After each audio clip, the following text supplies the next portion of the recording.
Shalom, damai sejahtera buat kita semuanya. Pagi ini apakah Anda sudah membaca firman Tuhan? Bagi yang belum, mari bersama-sama kita membaca firman Tuhan. Kita awali dengan berdoa. Bapa Surgawi, Bapa yang kami sembah dalam Yesus Kristus, puji dan syukur kami naikkan bagimu Bapa. Tuhan selalu baik bagi kami. Kami merasakan kasih setia Tuhan menyertai hidup kami sepanjang istirahat kami. Tuhan yang menyertai kami pagi ini. Tuhan, bangunkan kami dengan penuh sukacita. Kami bersyukur. Sebelum kami beraktivitas Tuhan, kami mau merenungkan sebagian dari firman. Berkati firman-Mu, berkati hati kami agar sungguh kebenaran firman-Mu boleh menjadi kekuatan dalam hidup kami. Terima kasih Bapa, berkata-katalah Tuhan Yesus melalui kebenaran firman-Mu. Kami siap mendengarkannya. Dalam nama Tuhan Yesus kami berdoa dan mengucap syukur. Haleluya, amin. Adapun firman Tuhan yang boleh kita renungkan pagi ini, saudaraku, terambil dari kitab 1 Tesalonika 5 ayat 9 sampai 11. Firman Tuhan berkata, "Karena Allah tidak menetapkan kita untuk ditimpa murka, tetapi untuk beroleh keselamatan oleh Yesus Kristus Tuhan kita, yang sudah mati untuk kita, supaya entah kita berjaga-jaga, entah kita tidur, kita hidup bersama-sama dengan Dia. Karena itu, nasihatilah seorang akan yang lain, dan saling membangunlah seperti yang memang kamu lakukan." Ada 3 ayat firman Tuhan yang boleh kita dengarkan pagi ini, saudaraku, bahwa firman Tuhan ini yang disampaikan oleh Rasul Paulus kepada jemaat di Tesalonika, bahwa jemaat Allah sebenarnya sudah ditentukan untuk tidak ditimpa murka. Karena Tuhan Yesus sudah datang ke dunia, tujuannya ialah untuk menyelamatkan manusia. Siapa yang percaya kepadanya tidak binasa tetapi beroleh hidup yang kekal. Itu tertulis dalam kitab Yohanes, saudaraku. Jadi hari ini Rasul Paulus mengulang kembali mengingatkan jemaat dan sampai kepada kita juga hari ini. Karena Allah tidak menetapkan kita untuk ditimpa murka. Nah, karena memang Tuhan Yesus datang ke dunia memang tujuannya untuk menyelamatkan manusia. Tetapi bila orang tidak mau menerima Yesus itu sebagai Tuhan dan Juru Selamatnya, maka bukan keselamatan yang mereka peroleh, tetapi murka Allah akan datang.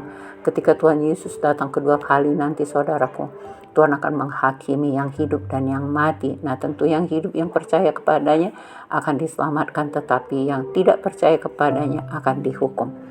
Tetapi untuk beroleh keselamatan, nah ini memang tujuan Tuhan Yesus untuk datang ke dunia ini, yang sudah mati untuk kita. Jadi siapa yang percaya kepada Tuhan Yesus bahwa Dia sudah mati dan bangkit naik ke surga untuk mempersiapkan tempat bagi orang-orang yang percaya kepadanya. Karena Tuhan Yesus sendiri mengatakan, "Kemana aku pergi, ke situ kan engkau aku bawa pergi," katanya. "Di mana aku tinggal, di situ engkau berada."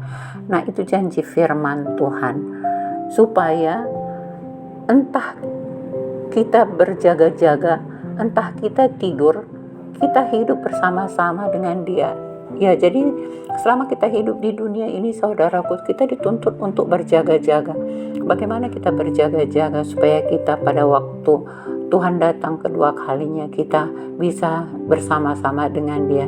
Yang pertama ialah kita harus percaya dulu bahwa Tuhan Yesus adalah Tuhan dan Juru Selamat yang hidup. Dia telah mati dan bangkit, dan untuk datang ke kedua kalinya Dia akan menghakimi yang hidup dan yang mati. Nah, ini yang pertama. Nah, kemudian yang kedua, kita harus mempersiapkan hati dan pikiran kita. Kita harus selalu berkomunikasi dengan Dia, karena Tuhan Yesus sendiri itu adalah firman Allah. Jadi kita harus berkomunikasi melalui firman Allah. Setiap hari kita harus membaca firman Tuhan. Dengan membaca firman Tuhan berarti kita sedang berkomunikasi dengan Tuhan Yesus. Nah, oleh karena itu, ambil waktumu, saudaraku, untuk membaca firman Tuhan.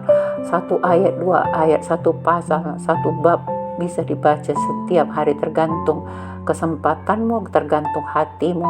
bagaimana Tuhan menggerakkan hatimu. Kalau bisa memang harus dipaksakan supaya kita terbiasa, saudaraku, karena kalau tidak berjaga-jaga kemungkinan kita bisa terpeleset di dalam dunia ini, karena banyak sekali godaan yang mengganggu iman percaya kita, yang membuat kita jauh dari Tuhan. Firman Tuhan mengingatkan, entah kita berjaga-jaga atau entah kita tidur, kita hidup bersama-sama dengan Dia. Nah, kalau kita sudah setiap hari mengambil waktu berkomunikasi dengan Tuhan melalui pembacaan firman Tuhan, merenungkan firman Tuhan, dan setiap hari kita bisa melakukan firman Tuhan setiap harinya, tentu entah kita sedang berjaga-jaga atau sedang tidur pun, kita akan hidup bersama-sama dengan Tuhan Yesus. Nah, itulah yang Tuhan ingatkan hari ini, supaya kita bisa melakukan firman Tuhan, saudaraku. Tentunya ketika kita sudah percaya, kita tidak hanya cukup percaya saja, tapi mari kita melakukan firman Tuhan, karena iman tanpa perbuatan adalah mati. Oleh karena itu, mari kita melakukan firman Tuhan dengan cara bagaimana? Karena itu, nasihatilah seorang akan yang lain. Nah, jadi tugas kita ketika kita sudah percaya kepada Tuhan Yesus, kita juga harus memberitakan firman Tuhan kepada orang lain. Kita nasihati orang lain supaya mereka juga mau berjaga-jaga, supaya mereka juga mau siap sedia setiap waktu kapan Tuhan mau datang untuk kedua kalinya. Maka kita sudah siap bersama-sama dengan Dia.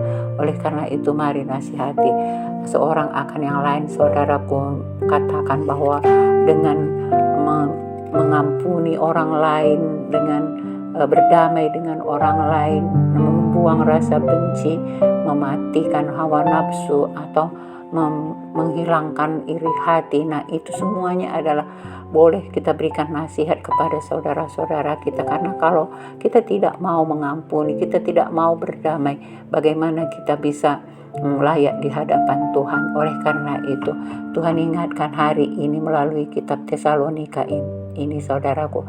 Karena itu, nasihatilah seorang akan yang lain, dan saling membangunlah seperti yang memang kamu lakukan. Nah, jadi inilah yang menjadi tugas kita. Kita harus saling mengingatkan seorang dengan yang lain, saudaraku. Kalau ada saudara kita yang masih memendam benci, memendam amarah, iri hati, dengki, nah ini harus kita ingatkan supaya mereka mau mengampuni, mereka mau membuang segala kebencian tadi, dan mau dengan tulus hati berdamai dengan orang yang di sekelilingnya, karena itulah yang Tuhan kehendaki dalam kehidupan kita. Demikian saudaraku firman Tuhan yang boleh kita renungkan pagi ini. Mari kita berdoa. Bapa Surgawi, terima kasih atas firman-Mu yang mengingatkan kami untuk kami selalu berjaga-jaga, bahwa orang yang sudah percaya kepadamu tidak akan ditetapkan untuk ditimpa murka, tetapi untuk boleh diselamatkan. Tuhan ajari dan pimpin kami untuk kami juga boleh ketika kami mau menerima firman-Mu, maka kami juga harus membagikan firman-Mu kepada orang lain, supaya kami boleh saling menasihati. Jangan ada lagi benci, tidak ada lagi marah, tidak ada lagi iri hati, tapi kami mau berdamai satu dengan yang lain, supaya keselamatan yang Tuhan janjikan boleh menjadi milik kami. Terima kasih Bapa Surgawi, hormat kami naikkan bagi-Mu, pujian hanya untuk-Mu. Terpujilah nama-Mu, dalam nama Tuhan Yesus kami bersyukur. Haleluya, amin.